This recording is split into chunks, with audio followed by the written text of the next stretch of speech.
Thank you very much for your invitation. I'm very keen being here in Cairo, and thank you so much.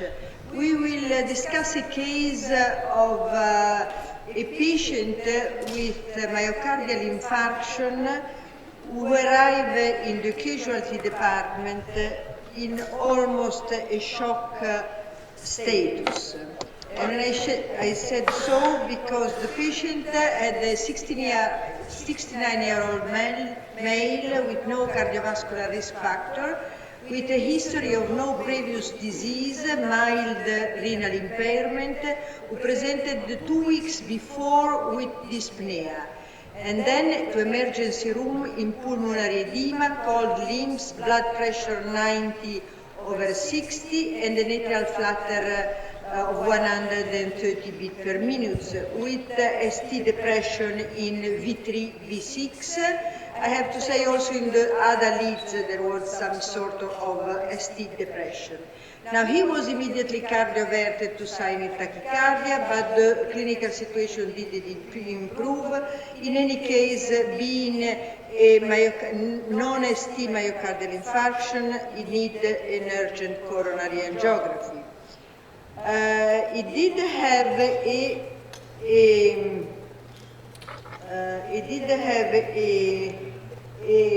an echocardiogram who showed beside the inferior wall, which was quite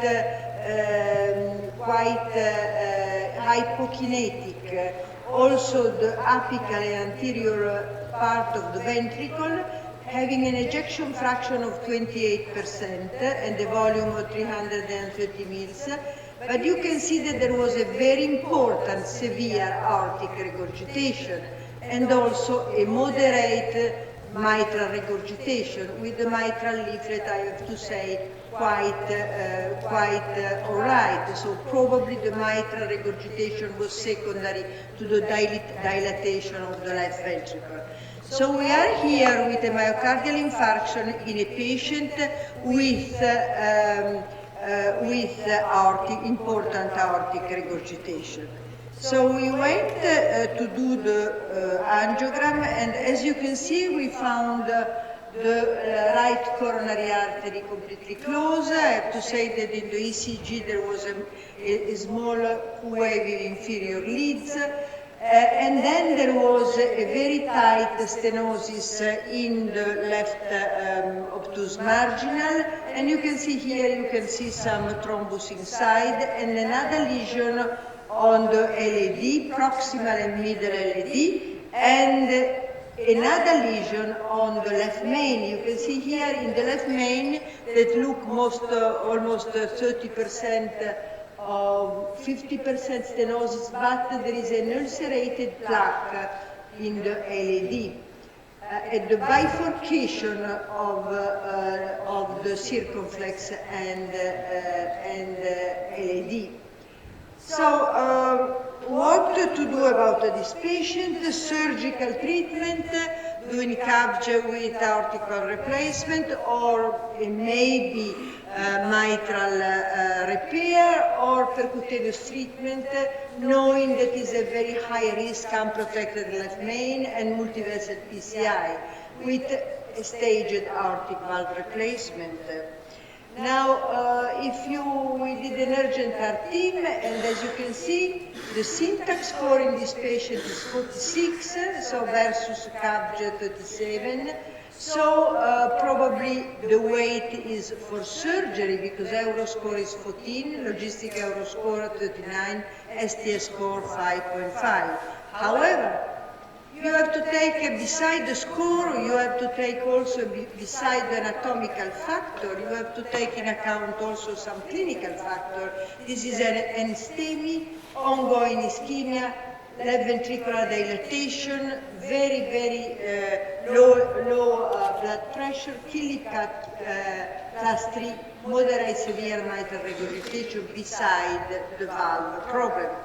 In any case, of very high-risk patients, so in any case, the surgeon refused the surgery, said, he's too sick, and we are very concerned about the clinical outcome in acute clinical outcome. So we proceed with a percutaneous treatment for treating the multivessel PCI and staged aortic valve replacement. So what when you do a case like this, of course, you need some mechanically circulatory support during the high-risk PCI with a patient that is almost in shock. So we have intra-aortic balloon pump, we have impeller, we have ECMO.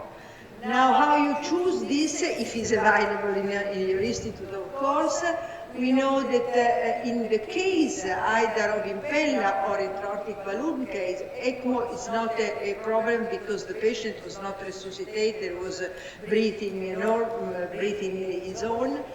Between these two, we know that this device in severe aortic regurgitation, I have to say that both devices are not much recommended in stenosis, aortic stenosis and aortic regurgitation, and particularly in aortic balloon pump.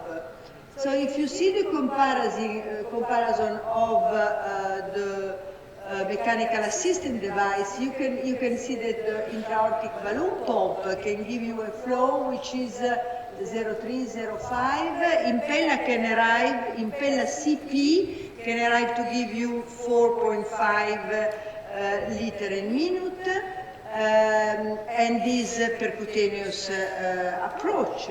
And then the sheet in the impeller CP arrived to be 14 French, while in the aortic balloon only 8 French.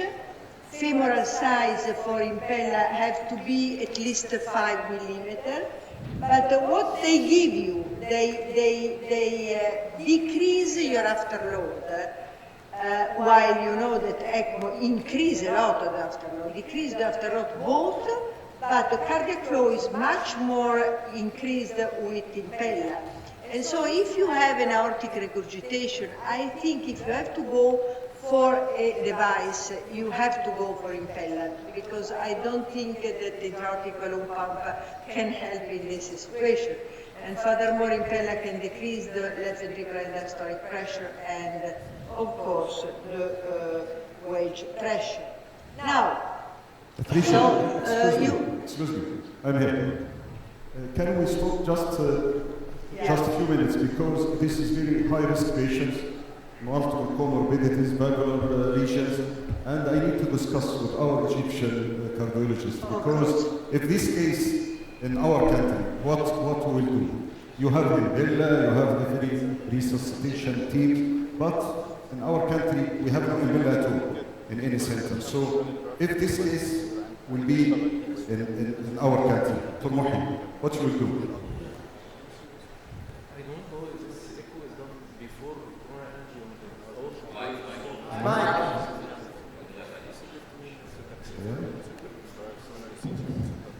probably you have a more brave surgery in your country. Excuse me? Echo done before coronary angiogram. This patient was totally asymptomatic from the history. Yeah, only 2 weeks before, at least what we know. He was basically coming from the mountain. He was basically with very few symptoms. I suspect with this severe aortic tear and coronary arteries, we will refer for service. Okay.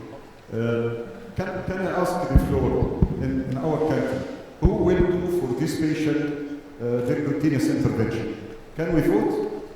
In any cath lab in our country, who will do for this case percutaneous intervention? Who will refer this case to surgery?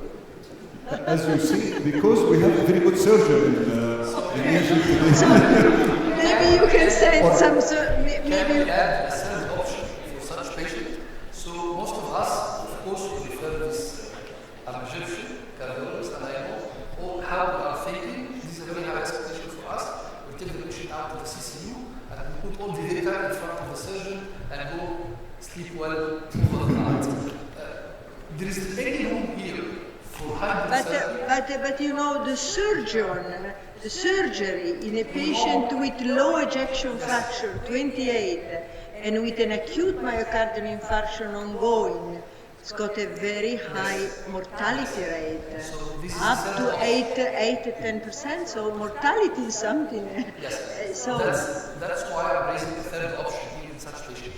Do any room here for hybrid therapy? So to do the calcium vessel only for non-STEMI, then stop, put the patient in the CCU, stabilize the patient for a couple of days, downsizing of the enzymes, make the lung dry, then put the patient for the open heart, correct the remaining part of the vessel, and do the valve replacement or whatever. well, in this option is there. yeah, you are right. I agree with this option. There is some of us still doing this. No, you are right, but in this case, you know, the cup lesion is not clear. I mean, in this case. So what about the ECG? That's why I'm going to ask you, what are the ECG here? Because there was probably an old inferior myocardial infarction, so the right coronary probably is chronically occluded, so probably the cup right, because it is not an ST up, it's an ST down in this case, so probably the contribution to the infarction comes from both vessels, the LAD and the obtuse marginal. So I think if you do a PTCA, you have to do both vessels in this case. When you don't know exactly which one is the culprit, then you are obliged to do both vessels. But Dr. Colombo, you didn't see this case before, so I like also your opinion. But I think the main message of this case is that it's not advantageous to put balloon pump. Balloon pump doesn't really help much with this severe aortic regurgitation. We need these cases with some catecholamine support. If you don't have impeller, you can still do the case. You can treat the coronaries, you do good PCI, and you can do it. It's not a big deal. We have done, even without stents, we have done these cases. Yeah. So I think if you have the impeller, nothing wrong. But I believe the main message here is that there is no advantage for balloon pump. Yes. And the other issue is ECMO would increase after load, so there's no room here. If I saw some of cases, I saw yesterday someone presented me a case like this. He didn't have impeller, and I don't know why he wanted to put ECMO. Maybe he had a high reimbursement with ECMO. So he put ECMO, but he did a very nice adjunctive solution. He did a transeptal and put a 9 French catheter. He didn't have tandem heart, but he connected the sheet from the LV in the pump of ECMO and did like a tandem heart, unloading of the ventricle. So this is a cheap way to put ECMO, but resolve the limitation of ECMO by unloading the right ventricle with the aspiration pump. So he did like a custom-made tandem heart.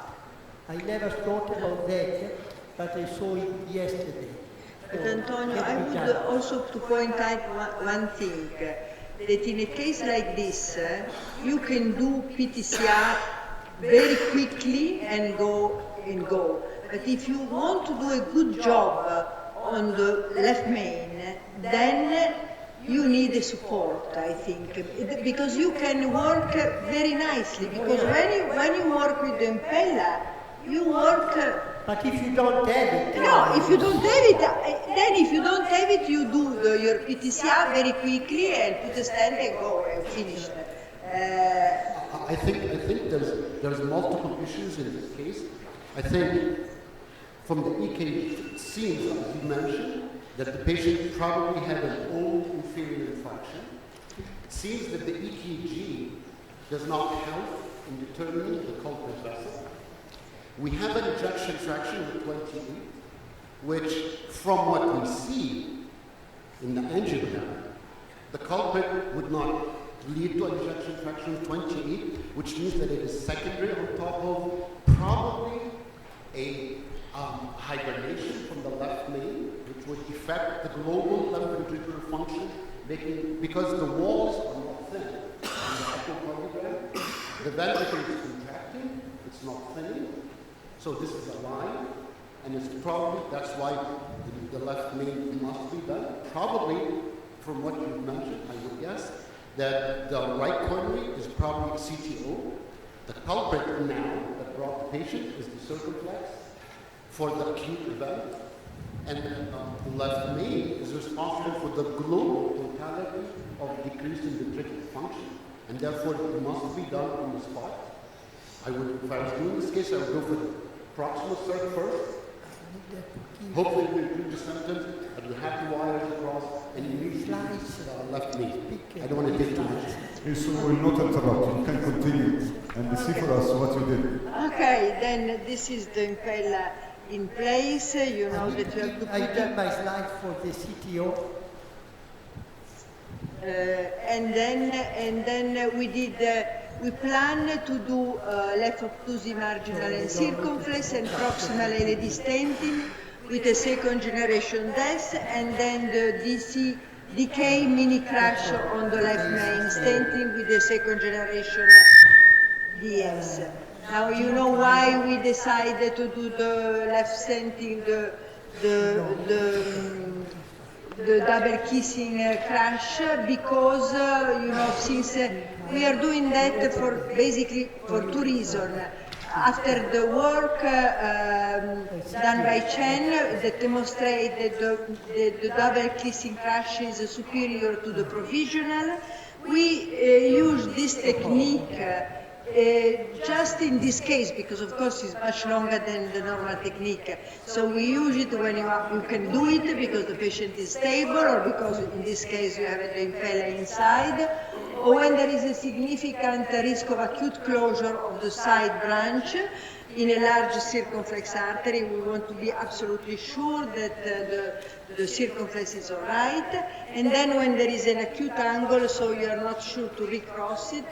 And in this case, when you have the impella inside, you can do a proper job. So this is the thing that we did in the circumflex and obtuse marginal, and then in the middle proximal LAD, and then deployment of 3.5 by 15 in the origin proximal part of the circumflex. Then we crash the stent of the circumflex ostium with non-compliant balloon. And then we did the first kissing balloon, 3.5 non-compliant balloon in both. And then deployment of the stent in the left main, a classical DC. And then the stent strut opening to the left circumflex, the second kissing with a 3.5 millimeter non-compliant balloon, and finally a pot with 4.5 millimeter non-compliant balloon at 20 atmosphere in the left main. And this is the result, the final angiogram that show a very good result. Of course, it does take time to properly treat the left main in distal left main. And then I want to show you something else. The patient was stable, no arrhythmic event, no contrast nephropathy because we didn't inject much dye, resolution of pulmonary edema. Of course, as you can see, there was a very important aortic regurgitation, while the mitral regurgitation was down, left ventricular ejection fraction still low, and we take out the impella basically 3 days after. Now you have to, I want to show you how we did it because I think it's quite nice to show you. We put, because it's a 14 French, le impellesi.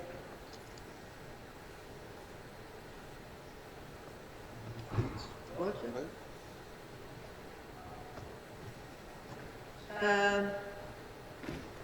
Okay, is 14 French, and so we wired the sheet with 2 wires, and then we inserted 2 wires through the 14 French sheet, and then we put a 7 French sheet in each of the wire.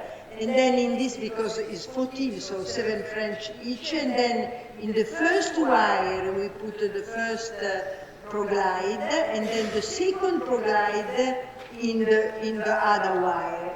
In this way, we have the knots. The first knot is here, and the second knot is there. And so in the end, we have we take out the second proglide, advance it over the second wire, and we can repair the artery in a very nice way. Because of course with the 14 French the risk of hematoma is quite important. So why we did that? Because we prefer to put, when you leave the knot of the proglide, you can have infection.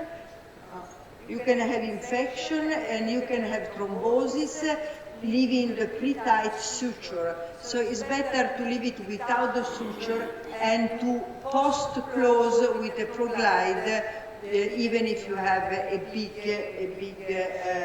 sheet inserted. So in fact this was the femoral artery after the removal. So there was no vascular complication, and 1 month later the patient went to surgical aortic valve replacement, and now is all right. So I think that this case shows you the safety and efficacy of Impella device as adjunct support for high-risk PCI case, even if there is aortic regurgitation. And also the post-closure technique. I hope you enjoyed the post-closure technique too. Thank you very much. I think